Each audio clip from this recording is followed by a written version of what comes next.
Hello, lovely people. Welcome to part one of my non-fiction November wrap up. Dooby dooby dooby dooby dooby dooby dooby dooby dooby doo. Dooby dooby dooby dooby dooby dooby dooby dooby Sophie vlogs. I managed to read loads of non-fiction for non-fiction November, so I thought I would split my wrap-ups into two just so they're a little bit more manageable. In this section, I'm going to talk about the books that I read for the prompts of Code, Path, and Join, and then a couple of extras that I squeezed in. And then in part two, I will talk about all of the books that I read for Shot because I had a sort of a reading moment, and then throw in some more extras. Let's start off with Code. I did have two books that I wanted to read for this. I only read one of them, but it was a brilliant book. This is Just My Type by Simon Garfield. This is all about a history of font, and I loved this. This is one of those books that I could see that you could read over quite a long amount of time and just dip into a chapter every now and then. I absolutely blitzed through it because I just found it so interesting. Every chapter sort of either explores a different font specifically or kind of a moment in the history of font and then looks at a number of different fonts that kind of correlate to what the theme of that chapter is. One thing I really liked is that every time a font is mentioned, you get a little section that is in that font, so you get a sense of it. It caused me to think about quite a lot of things, about the way that font choice can influence how you feel about text and how you interpret that information. So much so that in my Read the World reading vlog, I talked about one of the books I was reading had two perspectives, and I liked one of the perspectives more, but I wasn't sure if that was because the font was more. I felt like one of the perspectives was a bit juvenile, and I was like, maybe I'm being biased because the font chosen is more, it's more rounded. I don't know. It has caused me to think a lot more. I work with a lot of graphic designers, so font choice is something that like I hear people having very strong opinions of, and I now understand a lot more of the names who helped create these fonts that we all know, the history behind things, and how controversial font choice can be. So this was just absolutely delightful, and I really, really enjoyed it.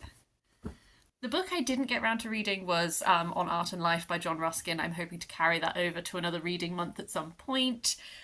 Moving on to Path, I did read the two books that I wanted to read for that. First up is The Seasons of Trouble, Life Amid the Ruins of Sri Lanka's Civil War by Rohini Mohan. Kind of a piece of investigative journalism.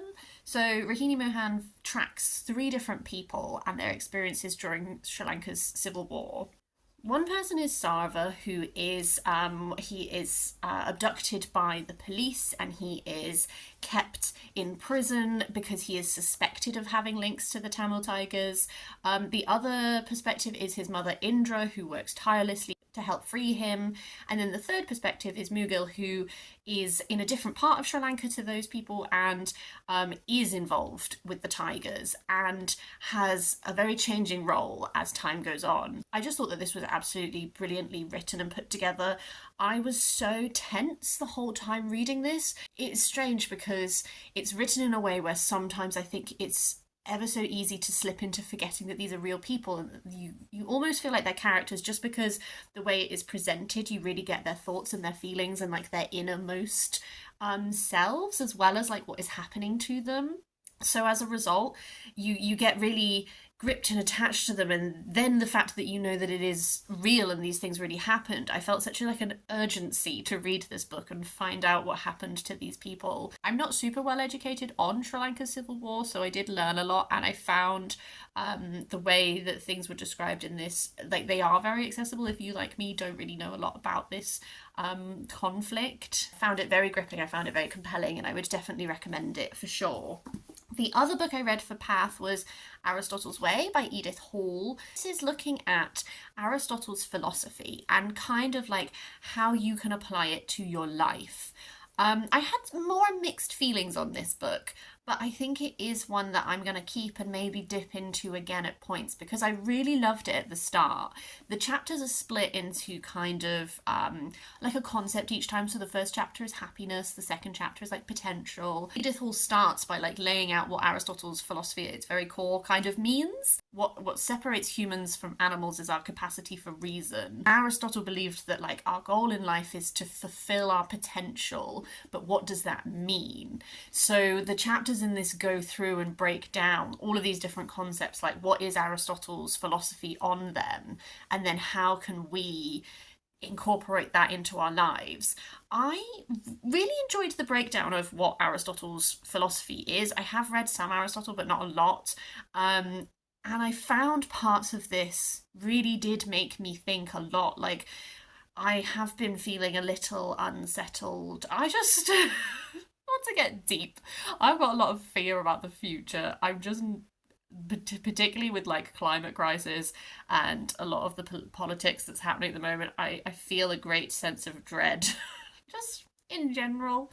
What I've been trying to do is channel that into action and not letting feelings of anxiety freeze me. And so one thing that I found really helpful about this book was trying to think about, what does fulfilling my potential mean?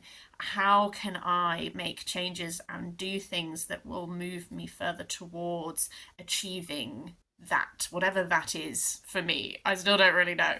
And so some of these chapters I did find really useful in that. Where it lost me a little bit is sometimes too much focus on Edith's actual life. I like Edith Hall. She's a guest on a number of podcasts I listen to. She's a very forceful woman, and sometimes I was reading this and I was like, oh, I know that you've just related this anecdote as being from an anonymous friend. If I was your friend and I had told you that and you'd printed it in your book, I might be a little bit annoyed.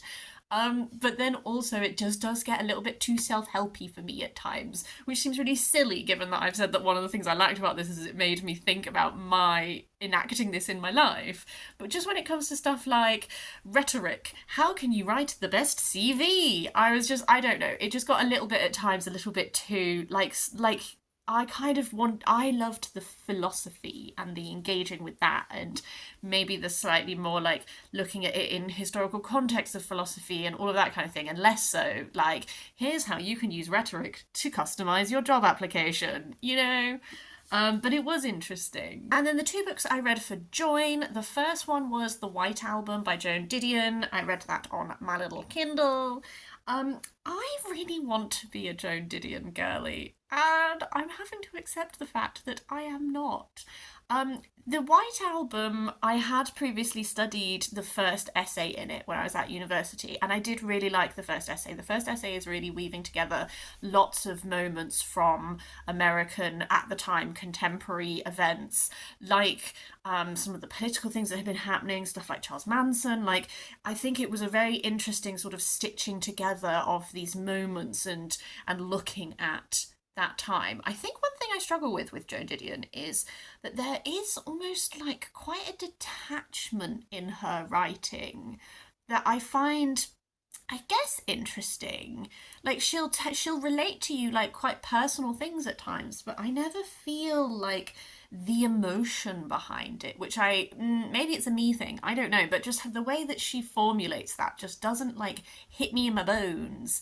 And then the other thing I struggled with is, for example, the second portion of essays in this are so hyper specific. Like, one of them is just an essay about like a highway in America, and then another one is like an essay, I think it was about the Reagans like house that they built.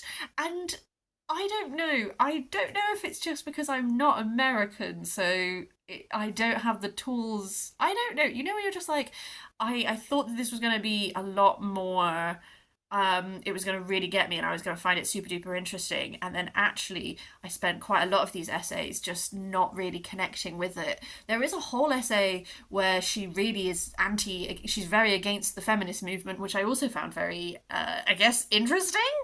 I don't know. I think that there is this idea of Joan Didion that gets particularly portrayed with BookTube and Bookstagram and stuff like this. Like, I see people really loving her work and really connecting with it.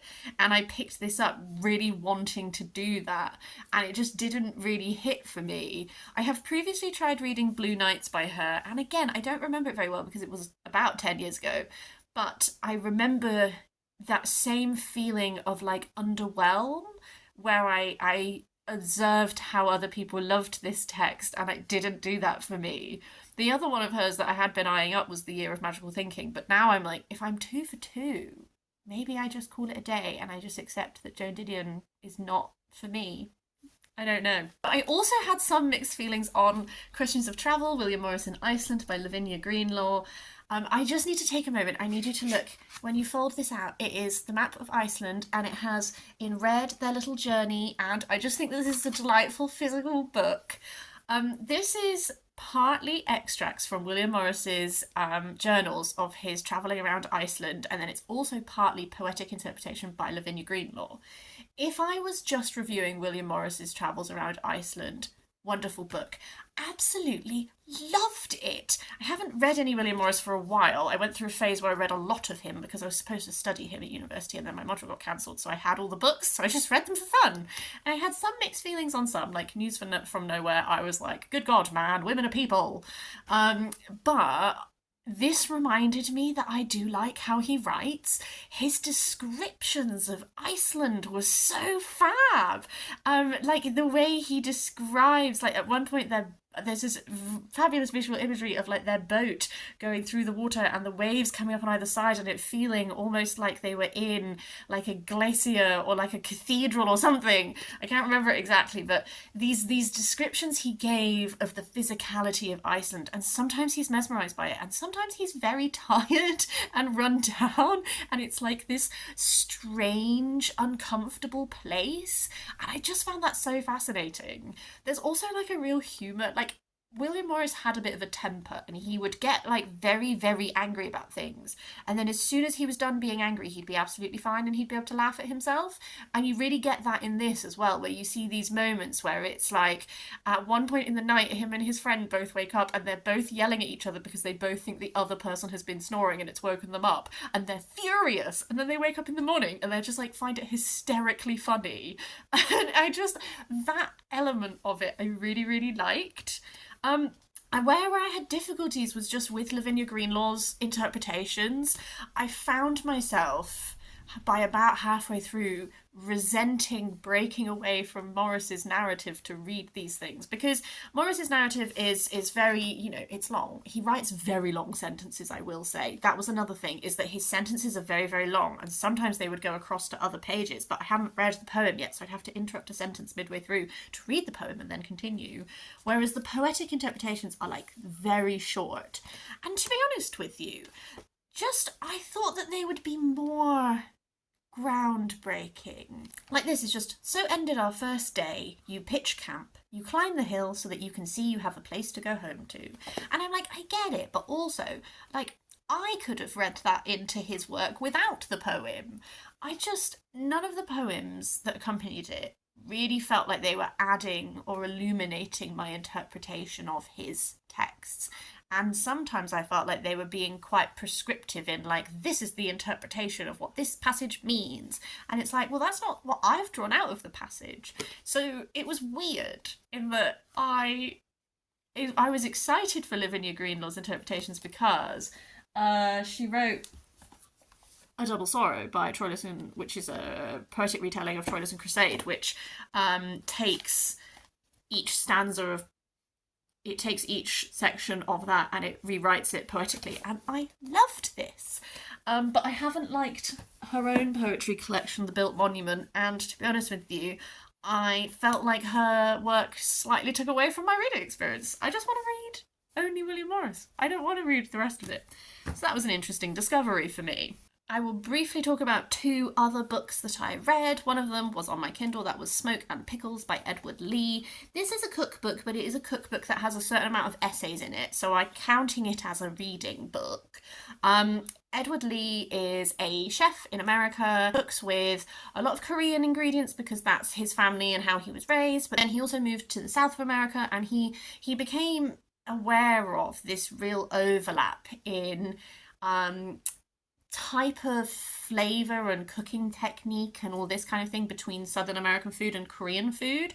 So a lot of his food is exploring like that sort of relationship there, but also he grew up, I think, in New York. So there's also quite a lot of other cuisines that he encountered through living in this city and eating out in the city and discovering all these other flavors when he was young and how they inspired him. So there's a really interesting, like, love and approach to food that I really enjoyed reading about.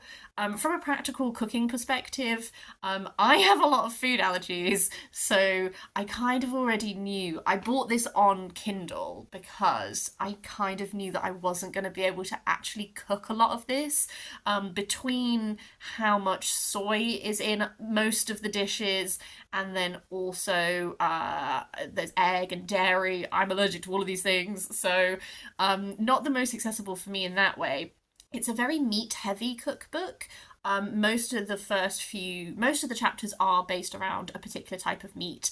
And I would say, I think that there is a certain level of skill required in that he organizes the recipes in every chapter, so it kind of begins with the easiest and works up to the hardest. But when we're talking about the hardest, it's like, would you like to cure a leg of venison? You will need a spare fridge.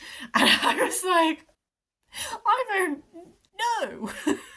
So, I personally found that there were a lot of recipes where I was like, boy, even if I could eat this, like, that is maybe beyond my capacity. But I really liked him talking about food, his journey interesting, and I liked his this way of viewing food and this approach to it. Actually, what I think I'm going to make most of is the whole section at the end, which is all about pickles. So smoke and pickles, like, he likes to smoke things a lot, and that is a big part of the recipes in this book, but also pickling is as well. And I think that pickle section is where I'm most interested in exploring. So I'm excited to dabble. Do have some of the recipes that I am going to give a go. And then the final book I want to talk about in this one is an audiobook that I listened to, that is Erebus by Michael Palin. I have watched a lot of Michael Palin's TV documentaries by now, and I always just really enjoy them, so I thought I would try this book. I think I'm going to try and work through all of the Michael Palin ebooks that my library has, because he's such a good ebook narrator. He delivers the information very well. Erebus is about the ship Erebus, which, along with the Terror, there were two main expeditions that this book focuses on, and oh god, can I get them the right way round? One to the Arctic, one to the Antarctic. I think it was the Arctic one that it didn't go well. If you have heard of the Terror, the TV show, that expedition is the latter part of this book, focuses on that expedition. I liked that this sort of took you through from the building of Erebus, the ship, like, why was it constructed? Really great focus on this first major expedition, in which some of the players that are involved in the final expedition they meet each other and they have a much more successful time, although still a hard journey. And then you get this exploration of this expedition, which you as reader know was doomed, and no one survived. It was very interesting listening to it now, because when I finished reading it, my sort of main complaint was just that you spend a lot of time on this first big expedition, and then this final expedition, I was like, oh, it kind of wrapped up a bit quickly. Like, I wanted to know a bit more about, like, what we can surmise happened to them. Like, there is a bit of that, but there wasn't as much as I was expecting. And then I was talking to my partner about it, and he was saying that's probably because we think that this one was published before a lot of the latest finds. I think it was published after the 2014 expedition, which found the ships, and we were able to tell a bit more about what happened to the crew. But since then, there have been further explorations of it, and we know more information. I actually picked it up because not that long ago, they were recently able to identify the body of one of the remains that they found, because someone who is a historian who has been very interested in this was able to trace the genealogy and find a surviving relative that they were able to do a DNA test against and identify this person's remains. It's been like 100 years or something, hasn't it? And then, like, you're able to just put a name to this and, like, sort of put that person to rest just because someone was interested enough to do all this genealogy tracing. I don't know. Something that really stood out to me as well was how much Franklin's widow controlled the narrative about what had happened. Like, she was determined to find them because she was convinced that they were alive, which I think is entirely reasonable because this is a person who you love. But as such, the testimonies of Inuit people who had a lot of information about what actually did happen to this expedition were completely ignored. Not just ignored, but like actively maligned because of both racism, but also the forcefulness of this woman who was convinced that these, like, because the Inuit had mentioned that the men had turned to cannibalism to survive, it was like this societal reaction against this, that these were English men and they couldn't do such a thing and all of that, like this revulsion against. Whereas it's true, that is what happened. These are desperate men who were stuck and who were dying. Like, I don't know, it was interesting to look at it from that perspective as well. I'll end this by saying that I have watched 3 episodes of The Terror before I read this, and it again was interesting because Michael Palin talks about some of the theories about what went wrong to do with like the canning of the food, like lead poisoning and all these other things, and I looked back on the few episodes of The Terror that I watched and I was like, oh, you were drawing on that actually, like there was mention of the food as a topic. I don't know. I'll call it a day for part 1 now, and next week will be part 2 with everything else that I read. I would love, love, love to hear your thoughts on any of these. Please do leave me a comment down below. Otherwise, I hope you're having a really nice day, and I will see you next time for something different.